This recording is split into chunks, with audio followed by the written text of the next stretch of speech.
Hi hello வணக்கம். இன்றைக்கி இந்த வீடியோவில் என்ன பார்க்க போகிறோம் அப்படின்னா மேத்தமெட்டிக்கல் ஆப்ரேஷன்ஸில் நெக்ஸ்ட் கொஷின் அதுதான் இன்றைக்கி பார்க்க போகிறோம். சரி, என்ன கொடுத்துருக்காங்க அப்படின்னா, if A means division, B means minus, C means multiply, then find the value of following equation. So ஏபிசிக்கு பதிலாக இந்த ஆப்ரேட்டரை சப்ஸ்டியூட் பண்ணி இதை நம்ம மேனிப்புலேட் பண்ணால் என்ன ஆன்சர் வரும் அப்படின்னு கேட்குறாங்க. சரி, மேனிப்புலேட் பண்ணுவோமா? ஓகே, 46 ஏன்றது என்ன? டிவிஷன் 2. ஓகே, இப்போ பின்றது என்ன? பின்றது வந்து -3, சின்றது வந்து பார்த்தீங்கன்னா மல்டிப்ளை 4.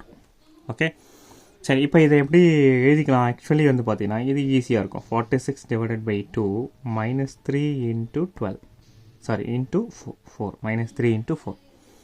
சரி, இப்போது டிவிஷன் ஃபஸ்ட்டு ப்ரிஃபரன்ஸாக நம்ம இப்போ இதை டிவைட் பண்ணிக்கலாமா? 23.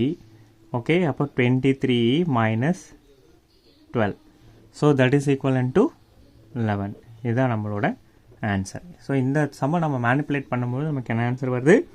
11 ஆன்சர் வருது. ஸோ ஃபஸ்ட்டு டிவிஷனுக்கு ப்ரிஃபரன்ஸ் போகிறதால நான் டிவைட் பண்ணிக்கிறேன், அதுக்கப்புறம் மல்டிப்ளை பண்ணிக்கிறேன், அதுக்கப்புறம் தான் என்ன பண்ணுறேன்? சப்ராக்ஷனுக்கு போகிறேன். சரிங்களா? So as per BODMAS rule படி போட்டால் தான் இது கரெக்டாக வரும். தேங்க்யூ ஃபார் வாட்சிங் மை வீடியோ. Thank you, by.